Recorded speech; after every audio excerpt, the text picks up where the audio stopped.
start learning Italian, one of the first things you learn is how to say mi chiamo, my name is. But beyond just being a handy way to introduce yourself in Italian, this simple phrase holds a key piece of Italian grammar. Coming from the Italian verb chiamarsi, to call oneself, this is what we call a reflexive verb. Now, Italian reflexive verbs are a cornerstone of everyday conversation in Italian. You'll hear them all the time when Italians talk about their daily routines, feelings, activities, and much more.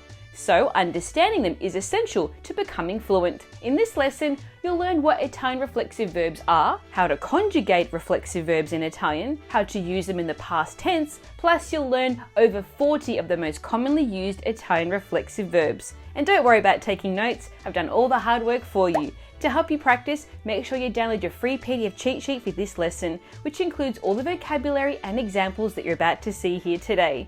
Just click on the link in the description box below this video. Pronti? Iniziamo! Let's begin!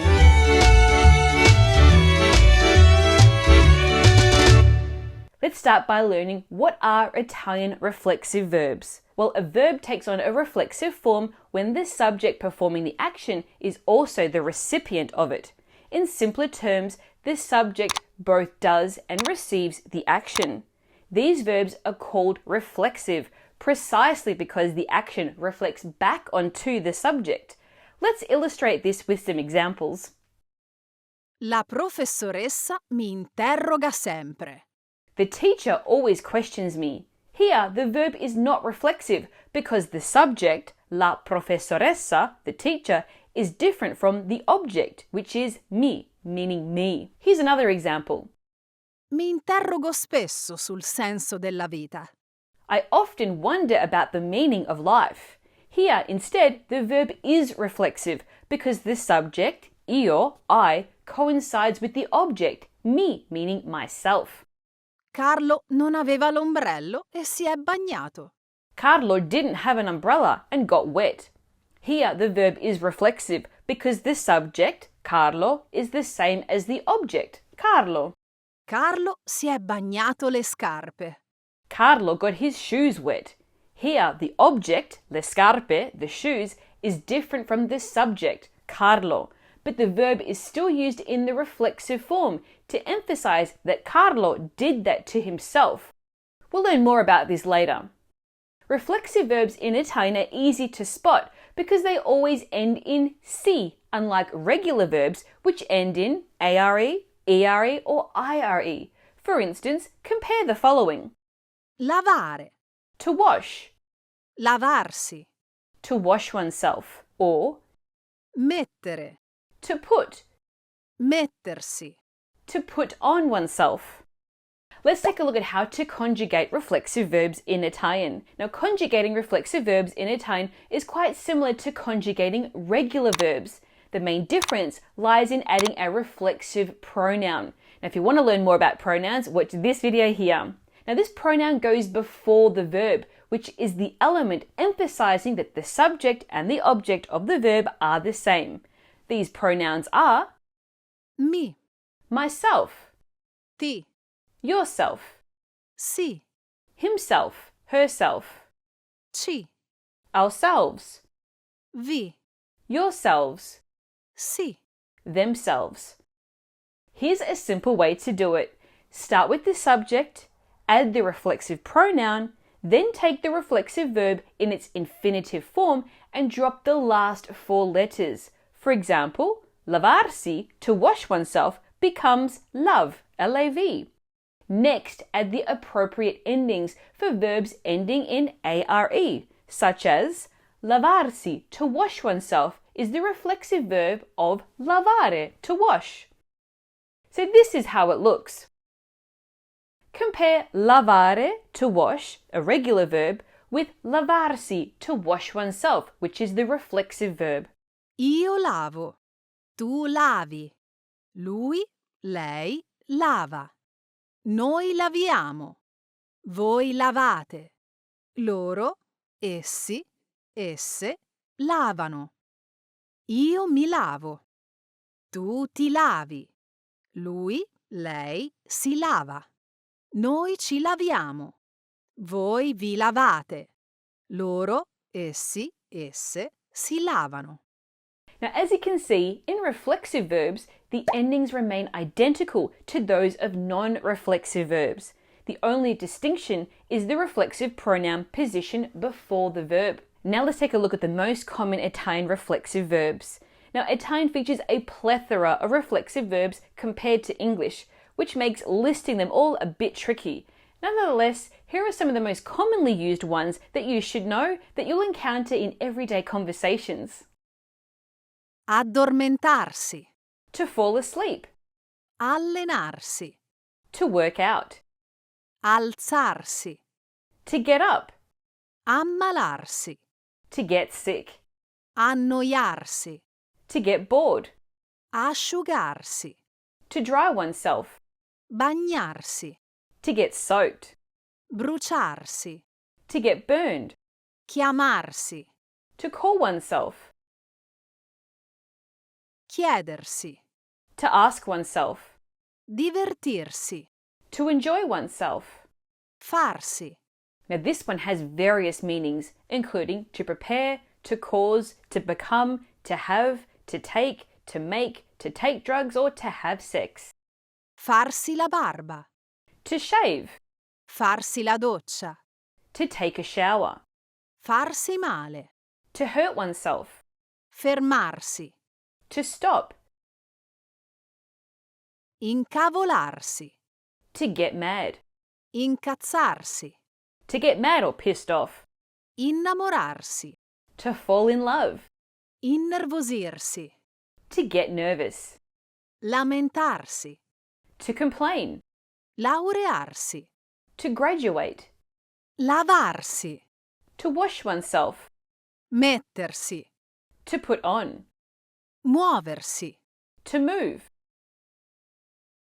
nascondersi, to hide oneself, pentirsi, to regret, perdersi, to become lost, pettinarsi, to comb one's hair, prepararsi, to get ready, pulirsi, to clean oneself, radersi, to shave, rilassarsi, to relax, riposarsi, to rest,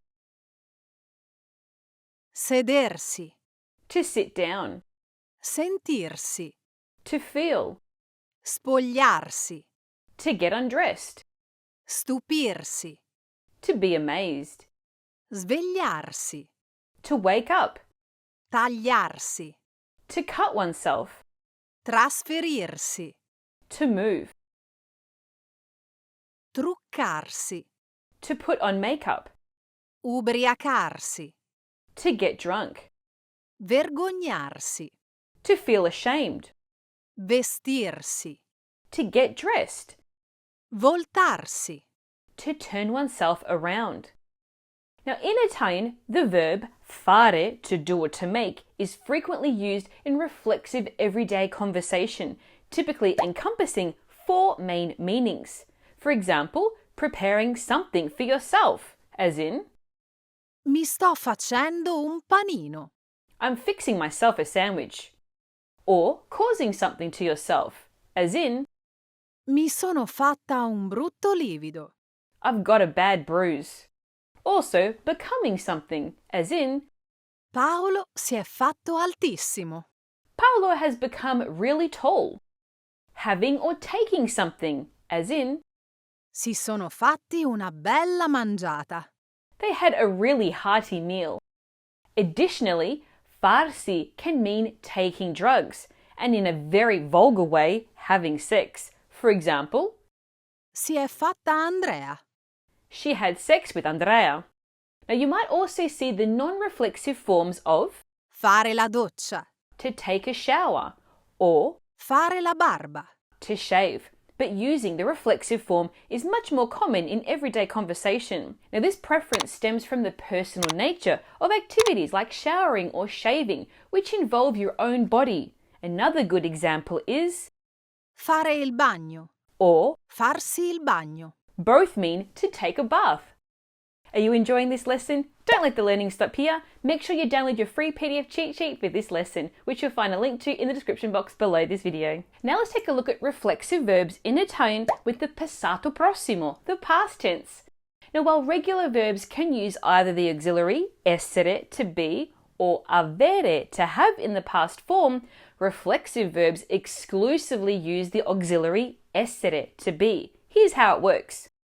Start with the subject, add the reflexive pronoun, conjugate the verb essere, and lastly add the past participle of the verb. Take a look at these examples. Lavare, to wash, the regular verb, and lavarsi, to wash oneself, the reflexive verb. Io ho lavato. Tu hai lavato. Lui, lei, ha lavato. Noi abbiamo lavato. Voi avete lavato. Loro, essi, esse hanno lavato. Io mi sono lavato. Lavata. Tu ti sei lavato. Lavata. Lui, lei, si è lavato. Lavata. Noi ci siamo lavati. Lavate. Voi vi siete lavati. Lavate. Loro, essi, esse, si sono lavati. Lavate. It's important to note that the past participle of Italian reflexive pronouns must agree with the subject in gender and number. For example, Marco si è addormentato. Marco fell asleep. Maria si è pettinata. Maria combed her hair. Elisa e Anna si sono sedute. Elisa and Anna sat down. So when are reflexive pronouns added to the infinitive? Well, the reflexive pronoun should be attached to the end of the infinitive rather than placed between the subject pronoun and the verb in the following cases. When the reflexive verb is introduced by a verb that's followed by a preposition, such as Smettere di. to stop doing something or Finire di. to finish doing something. For example, Smetti di lamentarti per ogni cosa e datti da fare. stop complaining about everything and do something. Finisco di vestirmi e arrivo. Let me finish getting dressed and I'll be there. Another case is when the reflexive verb is introduced by a modal verb like, Potere, volere, dovere. for example, Voglio rilassarmi tutto il giorno. I want to relax all day. Marco e Dario devono svegliarsi presto per la gara. Marco and Dario have to wake up early for the competition.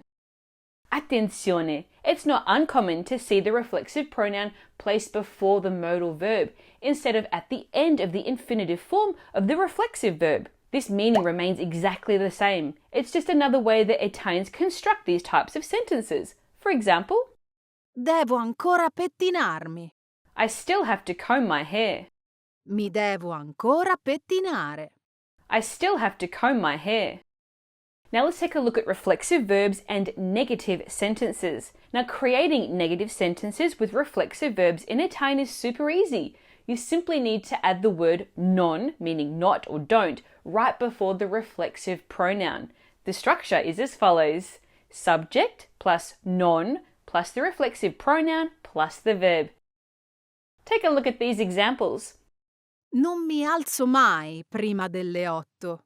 I never get up before 8. Stefania non si trucca mai.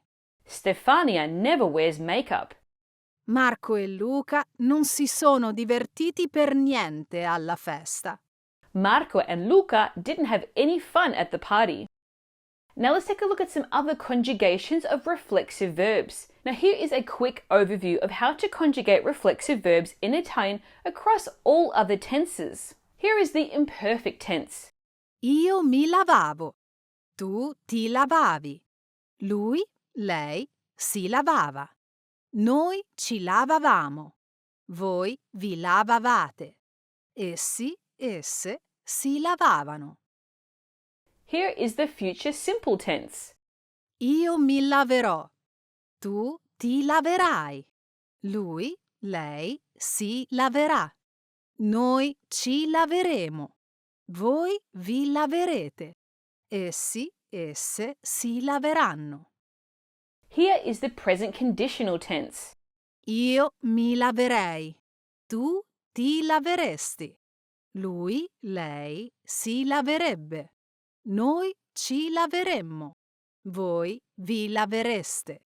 Essi, esse si laverebbero. Here is the present subjunctive. Io mi lavi. Tu mi lavi. Lui, lei si lavi. Noi ci laviamo. Voi vi laviate. Essi, esse si lavino. Here is the gerund. Lavandomi. Lavandoti. Lavandosi. Lavandoci. Lavandovi. Lavandosi. And here is the infinitive form. Lavarmi. Lavarti. Lavarsi. Lavarci. Lavarvi. Lavarsi. Are you enjoying this lesson? Don't let the learning stop here. Make sure you download your free PDF cheat sheet with this lesson, and you'll find a link to that in the description box below this video. Now let's take a look at Italian reflexive verbs in the formal and informal imperative tense. Now, when using reflexive verbs in the imperative tense in Italian, it's crucial to distinguish between formal and informal contexts, as this affects how you tell someone to do something. Now, the informal imperative is used in casual conversations with friends and family, and generally with children. The verb is in the present indicative form, and the reflexive pronoun is attached to the end of it. Take a look at these examples. Svegliati. Wake up! Svegliamoci. Let's wake up! Svegliatevi. Wake up! This is addressed to several people. The formal imperative is used when addressing elderly people or someone that you don't know well. The verb is in the present subjunctive form, and the reflexive pronoun goes before it. Take a look at these examples. Si svegli. Wake up! Si fermi. Stop! Si sieda qui. Sit down here. To learn more about Italian tenses, watch this video here. Now let's take a look at Italian reflexive verbs when talking about parts of the body. Now, when talking about actions performed on body parts, Italians still use reflexive verbs, although technically the subject and the object of the sentence are different. Take a look at these examples. Anna si è lavata. Anna washed herself. In this sentence, the verb is a standard reflexive verb because the subject, Anna, and the object, Anna, are the same. Here's another example. Anna si è lavata la faccia. Anna washed her face. In this sentence, the object, la faccia, the face, is different from the subject, which is Anna. But since it is still part of Anna, the verb is used reflexively. Now this might seem confusing, but there is a simple explanation. Instead of saying, Si è lavata la sua faccia. she washed her face, using a possessive adjective as we do in English, Italians use a reflexive verb to refer to the person and add the body part with a definite article, il or la, meaning the. The logic is that they don't need to specify whose body part it is because it's clear from the context that they are talking about their own. Here are some more examples. Mi lavo I denti e sono pronta. I'll brush my teeth and I'm ready. Si lava I capelli tutti I giorni. She washes her hair every day. Devo depilarmi le gambe. I have to shave my legs. Lavati le mani prima di sederti a tavola. Wash your hands before sitting at the table. Interestingly, the same rule applies when using reflexive verbs with pieces of clothing. There's no possessive adjective, only a definite article. Take a look at these examples.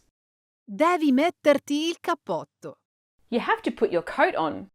Pensavo di mettermi il vestito rosso. I was thinking about wearing the red dress. Togliti le scarpe prima di entrare. Take off your shoes before entering. So what about English? Are there any reflexive verbs in English? Well, yes, there are, though not as many as in Italian. Most reflexive verbs in English have counterparts in Italian too. For instance, to enjoy oneself, Divertirsi. to wash oneself, Lavarsi. to hurt oneself, Farsi male. to cut oneself, Tagliarsi. to immerse oneself, immergersi, However, in English, we often use phrases with to get or to become, followed by an adjective, instead of using reflexive verbs like Italian does. For example, to get angry, arrabbiarsi, to get bored, annoiarsi, to get dressed, vestirsi, to get drunk, ubriacarsi, to get married, sposarsi, to get ready, prepararsi, to get rich, arricchirsi, to get tired, stancarsi, to get used to abituarsi, get worried. preoccuparsi. To continue your learning and to help you practice what you've learned here today, make sure you download your free PDF cheat sheet for this lesson, which you'll find a link to in the description box below this video. If you enjoyed this lesson, then you'll love Intrepid Italian, my series of online self-paced video courses that break down everything you need to know about Italian using my unique 80-20 method. More details in the description below. Now, if you enjoyed this lesson, make sure you watch this video here to learn how to cheat your way to fluency using modal verbs. And master 100 of the most commonly used Italian words by watching this video here. In the meantime, hit that like button, subscribe to my channel and turn on those notifications so you get an alert when I post more videos like this one. Until next time, un abbraccio, ciao!